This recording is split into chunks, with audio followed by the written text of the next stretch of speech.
Ahí lo puse a grabar, profe, ahí anda perfecto. Bueno, perfecto. Entonces, lo que vamos a hacer es explicar en esta clase un ejemplo de un problema de estática. Vamos a hablar de estática como la ciencia de la mecánica que estudia la generación de esfuerzos en sólidos vinculados. Por ejemplo, consideremos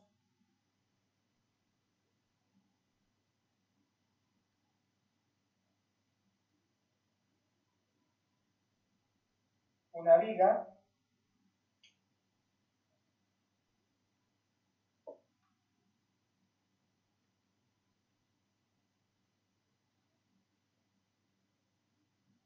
que está vinculada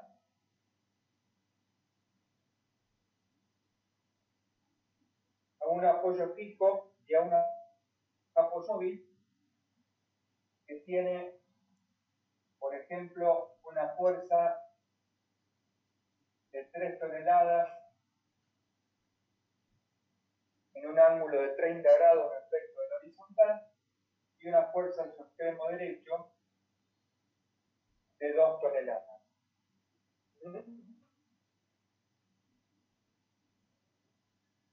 La consigna es si este es el apoyo A y este es el apoyo B,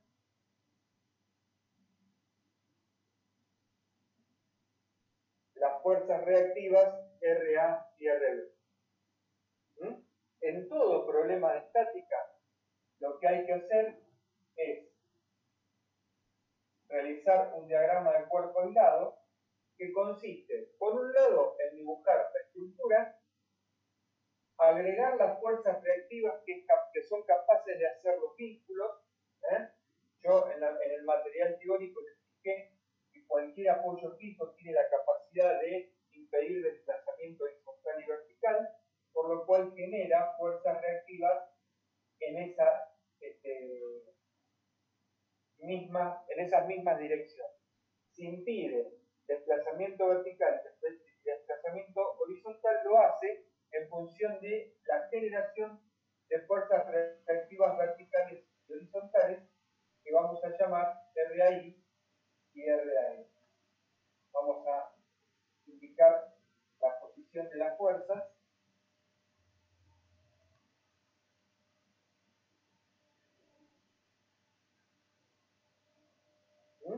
En el caso de un apoyo móvil, solamente impide el desplazamiento en la dirección perpendicular a la superficie de deslizamiento, con lo cual solamente vamos a tener en el punto B una fuerza reactiva vertical en congruencia con el grado de libertad que restringe ese tipo de vínculo. Una vez que aplicamos las fuerzas reactivas, habiendo eliminado los vínculos que generan esas fuerzas reactivas, lo que vamos a hacer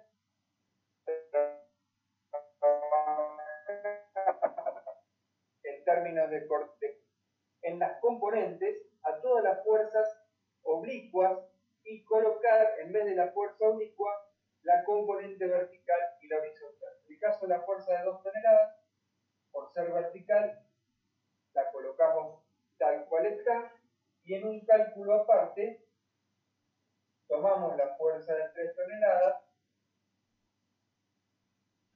en un ángulo de 30 grados y la descomponemos en su componente vertical y su componente horizontal. Luego, la componente vertical, por ser el cateto opuesto al ángulo de 30 grados, va a ser igual a 3 toneladas por seno de 30 grados, y la componente horizontal va a ser igual a 3 toneladas por el coseno de 30 grados. Vamos a poner acá de paréntesis el valor. 3 por seno de 30 es 1,5 toneladas y 3 por R de 30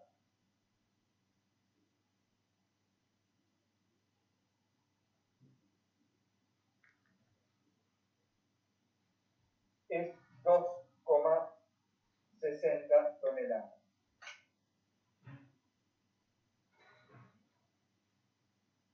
Habiendo establecido las componentes, asociamos a nuestro diagrama de cuerpo libre la aplicación de la fuerza vertical de 1,5 toneladas y de la fuerza horizontal de 2,6 toneladas. Esta gráfica que está acá es muy importante y se llama diagrama de cuerpo libre.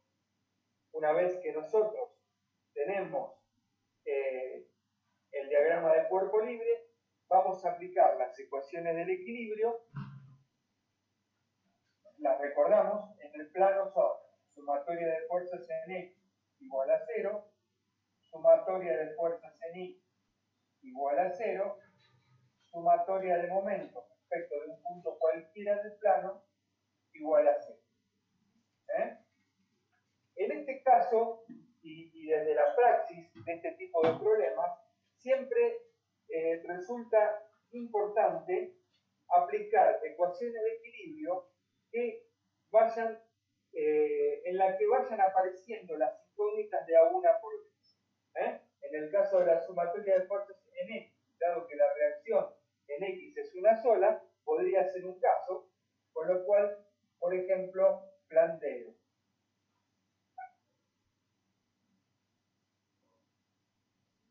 2,6 toneladas positiva, porque va hacia la derecha, menos RX negativa, porque va hacia la izquierda, igual a 0. Importante, los sentidos de las fuerzas reactivas se proponen desde un inicio en el diagrama de cuerpo libre sin saber cuál es el verdadero sentido que tiene la fuerza reactiva. Con lo cual, en este caso, obviamente, es muy sencillo darse cuenta de que claramente va hacia la izquierda para equilibrar la fuerza de 2,6 toneladas que va hacia la derecha. Pero a veces no es tan fácil darse cuenta, y en ese caso lo que se hace es proponerse. Si el sentido propuesto es el incorrecto, entonces el valor del cálculo me va a dar negativo y eso me va a estar indicando que tengo que cambiar el sentido que propuse en un inicio. Despejando entonces RX, me queda igual a 2,6 toneladas y esta sería una de las reacciones. Si quisiera calcular, por ejemplo, RBI, debería aplicar alguna ecuación de equilibrio que elimine de la ecuación a la fuerza RI y a la fuerza RI. Cuando las fuerzas reactivas que debo eliminar de la ecuación concurren a un punto, lo más correcto es aplicar la sumatoria de momentos respecto a ese punto, porque la distancia desde la fuerza desde la recta de acción de la fuerza reactiva al punto es 0, por lo tanto el momento se hace nulo. De manera que sumatoria de momentos en A igual a 0, en este caso, estas dos no hacen momento, la fuerza de 2,6 también pasa por A, con lo cual no hace momento, me queda 1,5 toneladas por 2 metros más 2 toneladas por 5 metros menos RBI por 4 metros igual a 0. Importante decir que el positivo y el negativo de esta ecuación no tiene que ver con que las fuerzas vayan hacia abajo o hacia arriba, sino que tienen que ver en realidad con el sentido de rotación que cada fuerza impone respecto del punto en el cual yo estoy aplicando la sumatoria de momentos. Observar que la fuerza de 1,5 toneladas y la de 2 toneladas están generando un momento horario respecto de A, mientras que la fuerza RBI, para el sentido que yo dispuse, está generando un momento antihorario respecto del punto A. Ese es el verdadero sentido de los signos de esta ecuación. Con lo cual, despejando RBI de esta expresión, me queda 1,5 por 2, 3 tonelámetros, más 2 por 5, 10 tonelámetros, dividido 4 metros. Esto me da 13 tonelámetros dividido 4 metros, un valor de 3,25 toneladas. Me dio positivo, con lo cual el sentido que yo propuse para la fuerza RBI es correcto.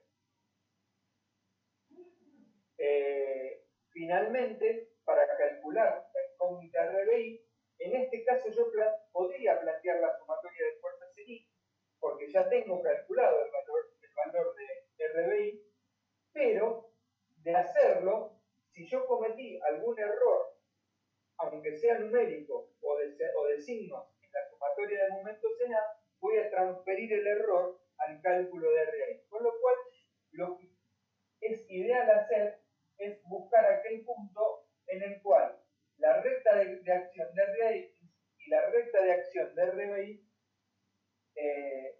se intersectan, que no es otro punto que el punto B en este caso. O sea que si yo realizo la sumatoria de momentos en B igual a 0, ni RAX ni RBI van a formar parte de esa ecuación porque tienen distancia nula. De ese modo yo puedo escribir RAI por 4 metros, sentido de giro horario y por lo tanto positivo, menos 1,5 toneladas por 2 metros, sentido de giro antihorario respecto de B, más 2 toneladas por 1 metro, igual a 0. De acá, entonces, despejamos RAI,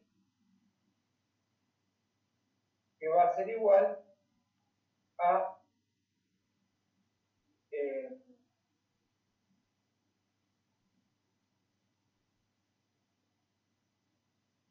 2 por 1,5, 3 tonelámetros, que pasa de aquel lado positivo, menos 2 por 1, 2 tonelámetros, dividido 4 metros. Esto me queda 0,25 toneladas de sentido positivo, con lo cual el sentido que yo impuse para la fuerza reactiva también es el correcto.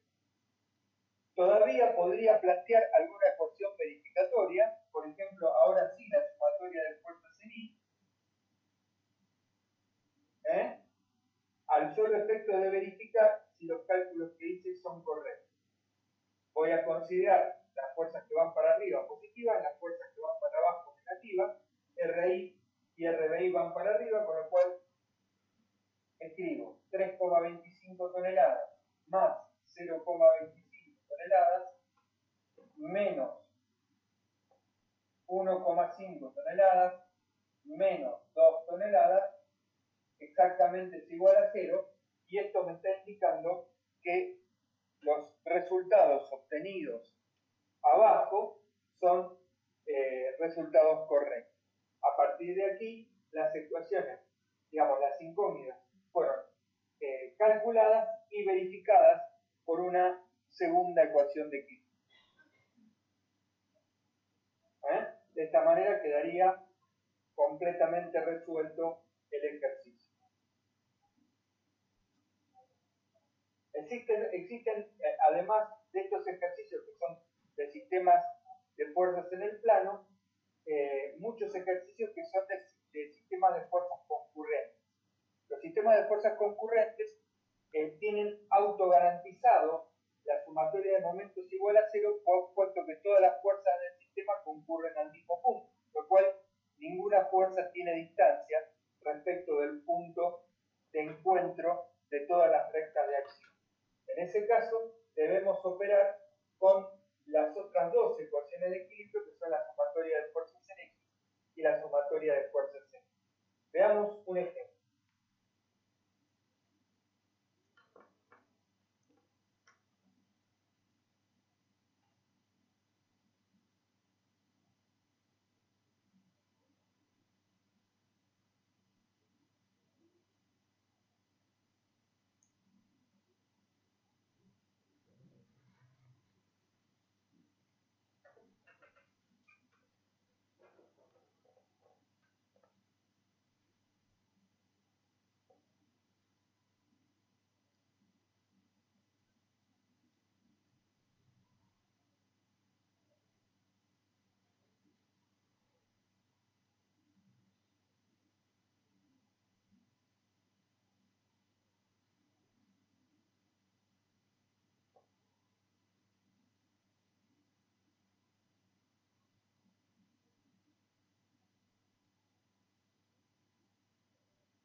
Imagínense que a través de este sistema, desde una planchada,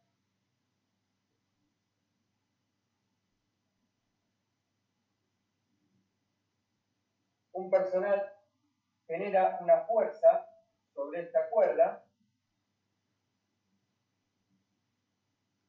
que vamos a llamar F, para lograr centralizar el peso de este bulto, que vamos a suponer que pesa 150 kilogramos, respecto de un punto fijo que sostiene la cuerda y genera un ángulo de 25 grados para lograr centralizar la carga. Se pide entonces calcular cuál es la fuerza T de tensión en la cuerda y cuál es la fuerza F que debe hacer el operario. En ese caso, hay que observar que todas las fuerzas, tanto la fuerza T de la cuerda como la fuerza F de la cuerda que sostiene el operario, como la fuerza que sobre el cable que está sosteniendo el peso, concurren a este punto que podríamos llamar O.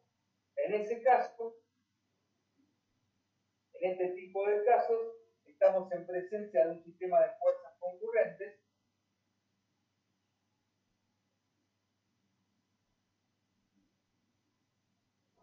de las cuales el diagrama de cuerpo libre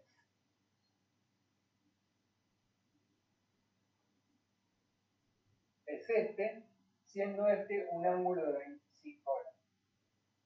En este caso, dado que es un sistema de fuerzas concurrentes, no corresponde la aplicación de ninguna sumatoria de momento, está, como te decía, autogarantizada, con lo cual las ecuaciones de equilibrio que nos quedan son sumatoria de fuerzas en X igual a 0 y sumatoria de fuerzas en Y igual a 0.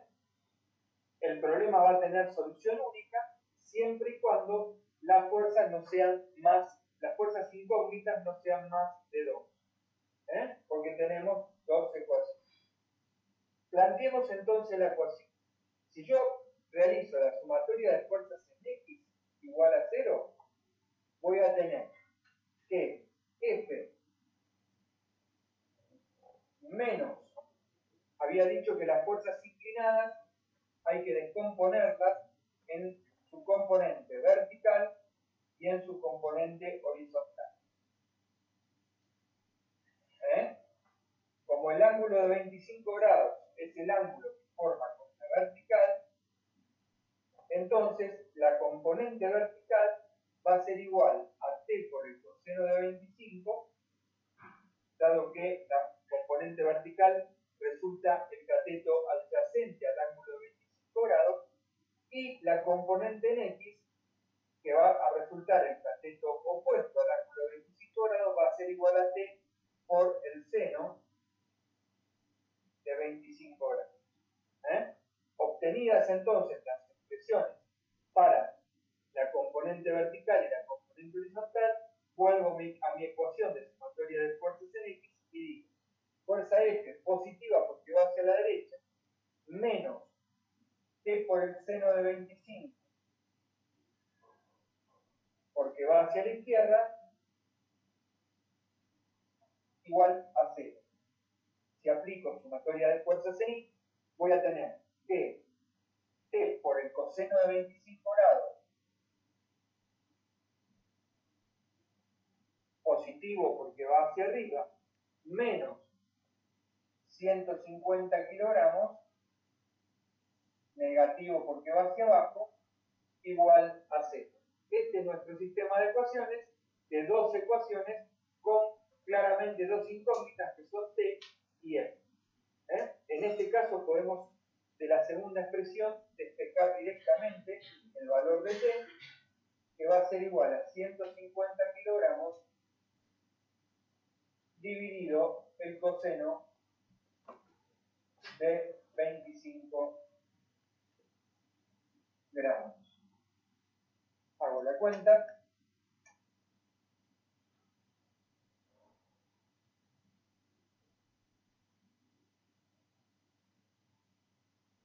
Me da 165,5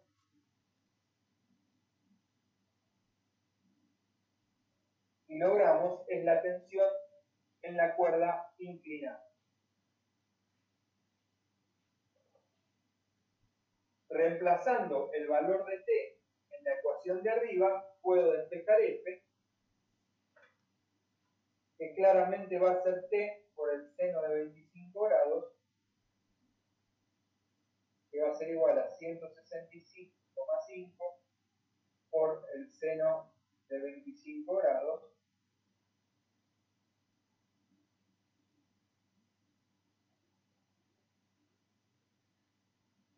que es exactamente 69,95.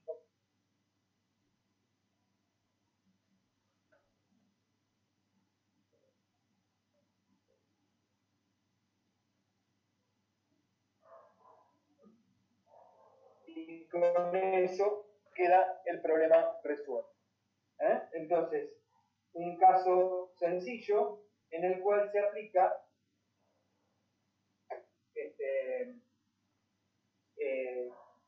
ecuaciones de equilibrio, ecuaciones de la estática plana en un sistema de fuerzas concurrentes.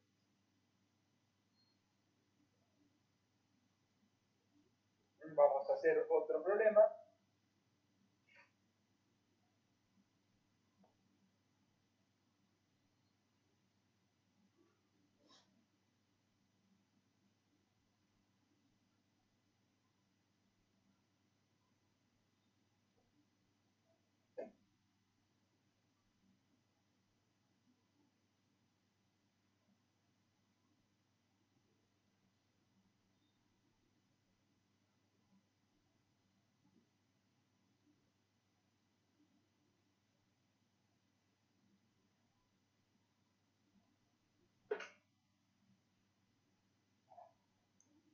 Consideremos entonces tres tambores del mismo diámetro.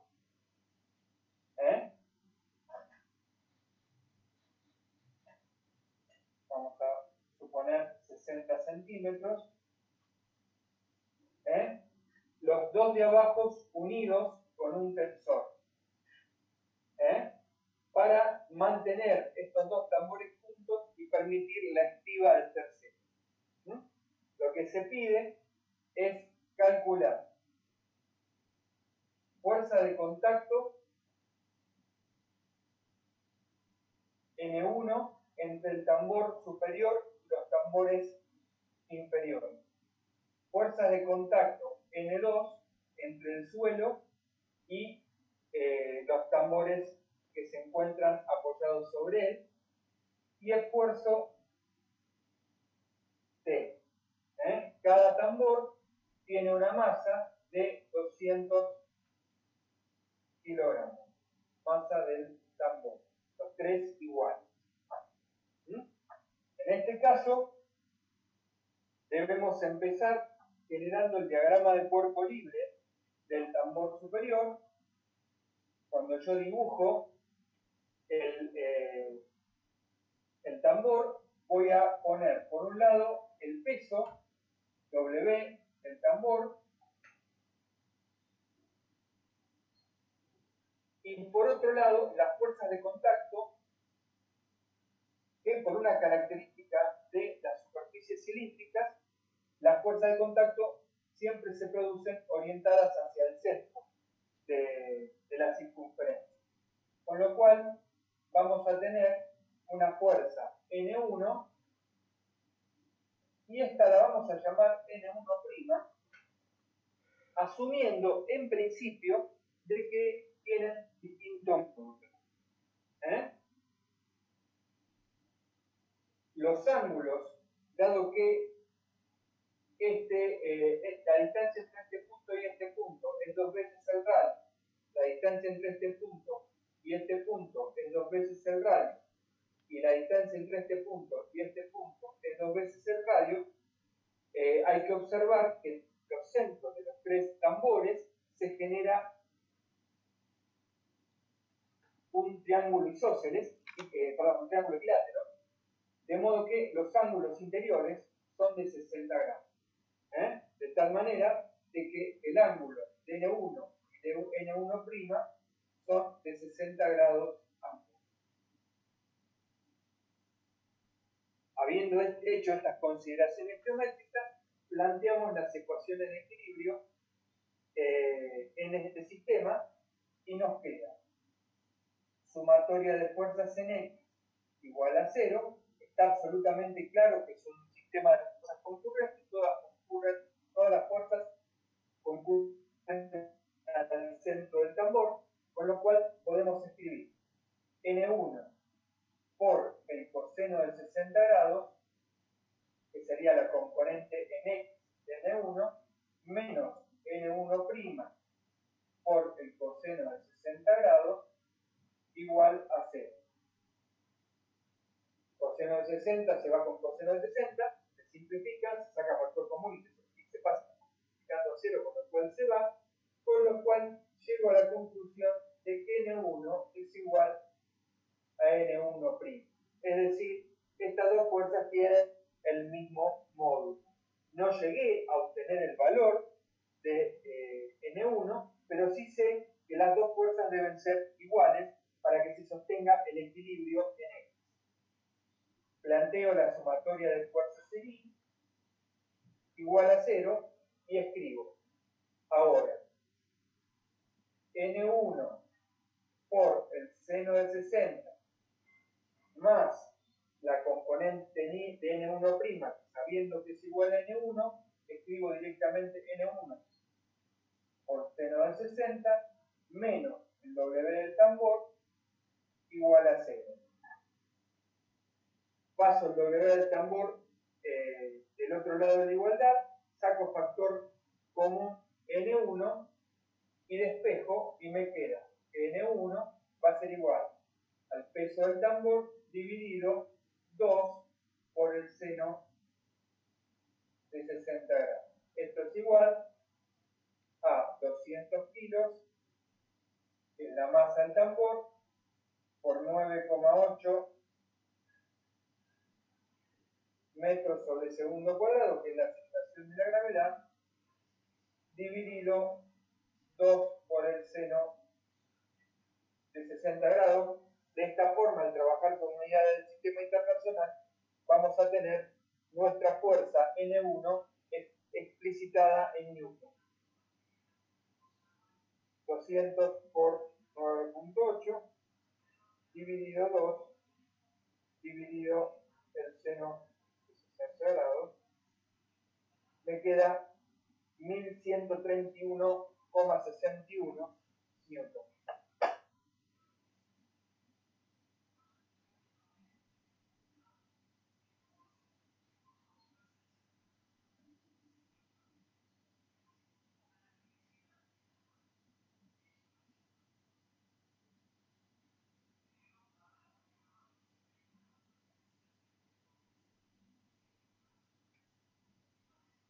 Habiendo calculado el esfuerzo N1 y el N1', son los mismos, pues pasamos entonces ahora a realizar el diagrama de cuerpo libre de uno de los tambores, cualquiera de los dos, porque por simetría los dos van a tener el mismo sistema de fuerzas aplicado.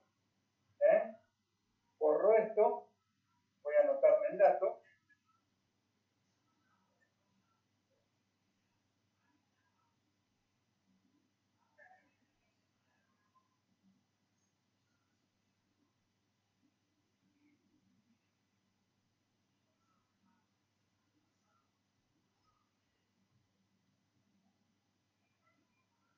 Entonces,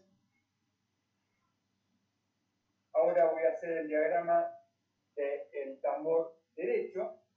Voy a tener ahora el peso de este tambor, que vuelve a ser igual a W tambor. Voy a tener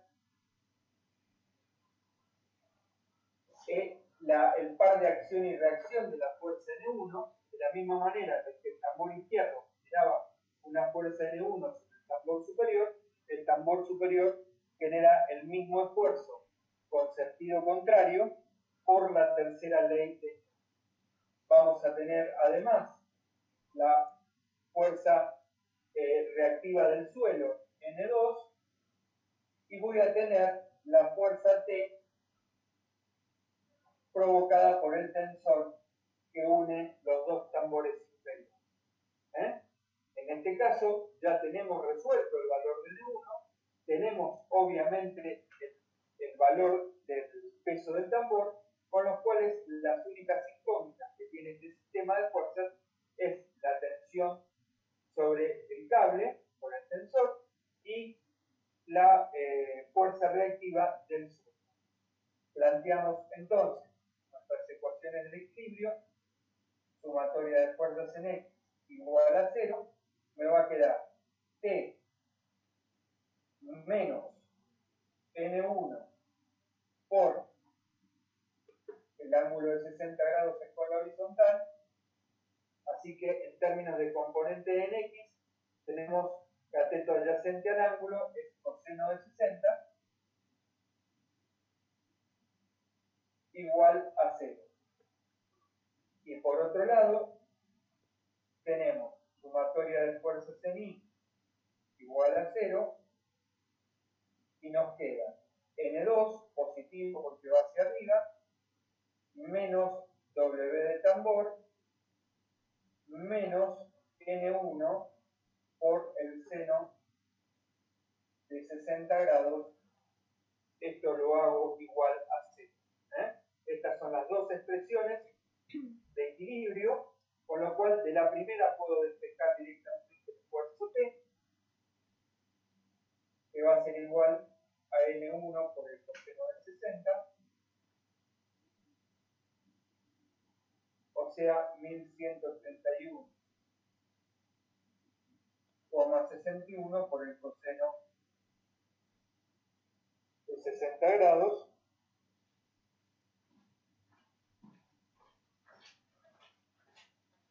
me da un valor de 565,8 newton.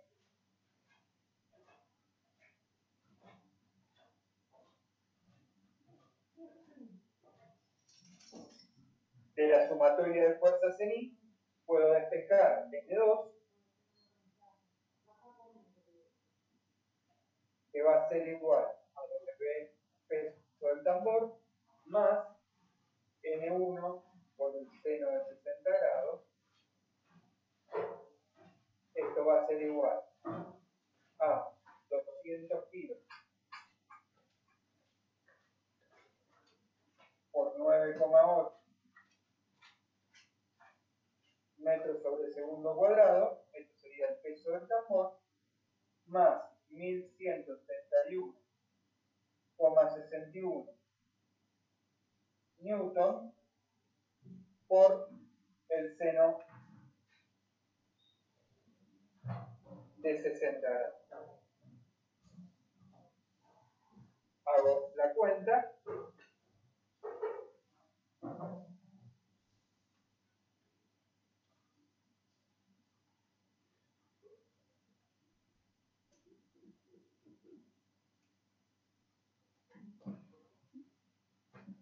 Y me da 2940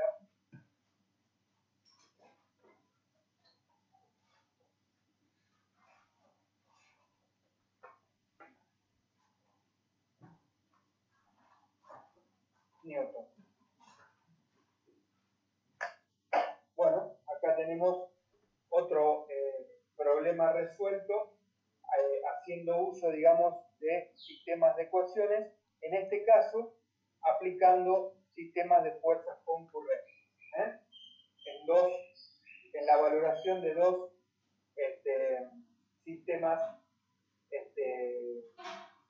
dos diagramas de cuerpo libre diferentes. El primero, el del tambor superior, el segundo, el del tambor inferior izquierdo.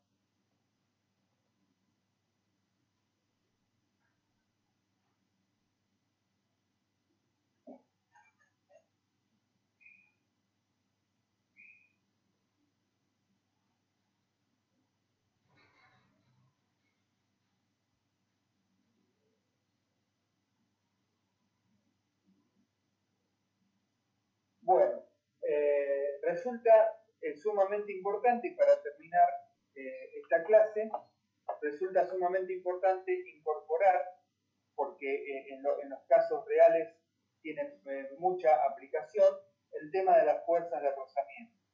Las fuerzas de rozamiento son fuerzas que se producen entre dos superficies en contacto que tienen algún tipo de rugosidad superficial.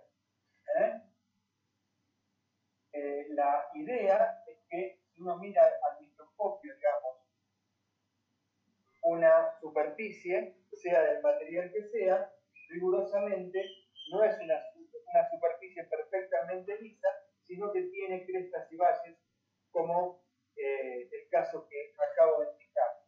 ¿Sí? Sobre ese tipo de superficie se coloca otra superficie con una rugosidad particular,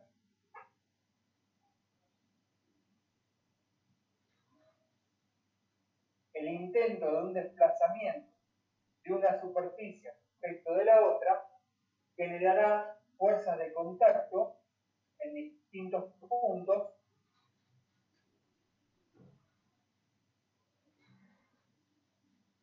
que promoverán una resistencia al deslizamiento. A ese tipo de fuerzas, o a la resultante en la detección del deslizamiento de ese tipo de fuerzas, se la conoce como fuerza de rozamiento.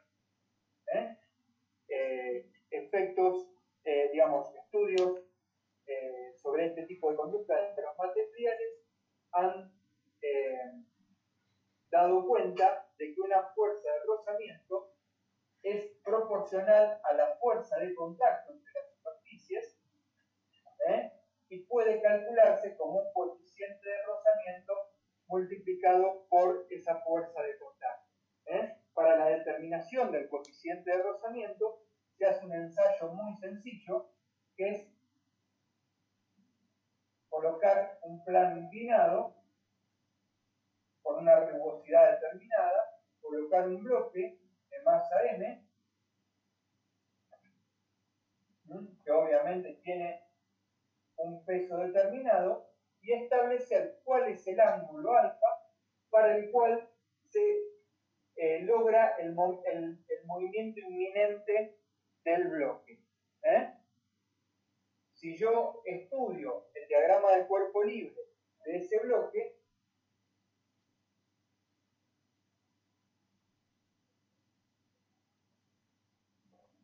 voy a tener, por un lado, la fuerza peso, Por otro lado, la fuerza normal a la superficie del plano inclinado, y por otro lado, la fuerza de rozamiento, que siempre va a tener una dirección en la dirección del desplazamiento y un sentido que se opone al sentido del desplazamiento. Dado su carácter reactivo. La fuerza de rozamiento es una fuerza de carácter reactivo. Dicho esto, si yo aplico los conocimientos adquiridos en términos de estabilidad y fijo un sistema de ejes cartesianos X e Y paralelos al plano inclinado, perpendiculares al plano inclinado, para este ángulo alfa, yo me voy a dar cuenta que este mismo ángulo alfa es el mismo ángulo alfa que genera la fuerza P con el eje Y. Entonces, cuando yo planteo sumatoria de fuerzas en X, voy a tener que la fuerza de rozamiento, menos la componente en X del peso del bloque, que es P por el seno de alfa, tiene que ser igual a 0. Y si planteo sumatoria de fuerzas en Y, me va a quedar que la fuerza normal o fuerza de contacto menos P por el coseno de alfa tiene que ser igual a 0. Pero la fuerza de rozamiento era igual a mu por n, con lo cual la expresión de arriba, la voy a escribir acá, me queda que mu por n menos P por el seno de alfa tiene que ser igual a 0. De la expresión de fuerzas, de sumatoria de fuerzas en Y, despejo el valor de la normal, que va a ser igual a P por el seno de alfa, es decir, M por G por coseno de alfa, y obtenido el valor de n, lo reemplazo en la expresión de arriba y escribo, bueno, voy a escribirlo acá arriba, mu por n menos m por g por seno de alfa igual a 0. Reemplazo el valor de n y me queda mu por m por g por el coseno de alfa menos m por g por el seno de alfa igual a 0. De esta expresión puedo sacar factor común m por g de los dos términos, pasarlo dividiendo debajo del 0, por lo cual se van,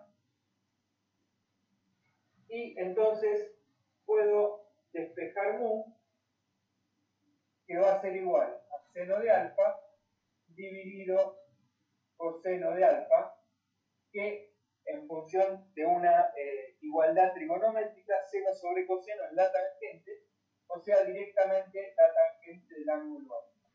Quiere decir que en forma experimental, si yo voy inclinando mi plano hasta lograr medir aquel ángulo para el cual se produce el movimiento inminente del bloque, y a ese ángulo le calculo la tangente, directamente obtengo el coeficiente de seguridad,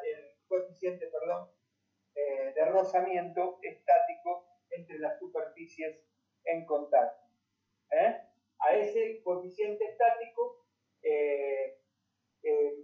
es, digamos, algo mayor que el coeficiente de rozamiento cinético, es decir, cuando el bloque ya entra en movimiento, el coeficiente de rozamiento tiende a reducirse debido a que ya no se produce el acomodamiento entre las crestas y los valles de ambas superficies. Bueno, me parece que hemos avanzado un poquito, les dejo, este es un resumen, digamos, de uno de los primeros materiales de la unidad 2, que referimos a problemas de estática y referimos al reconocimiento y al manejo de la fuerza de rozamiento. ¿Está bien, Selene? Perfecto, damos un toque para el audio. nos encontramos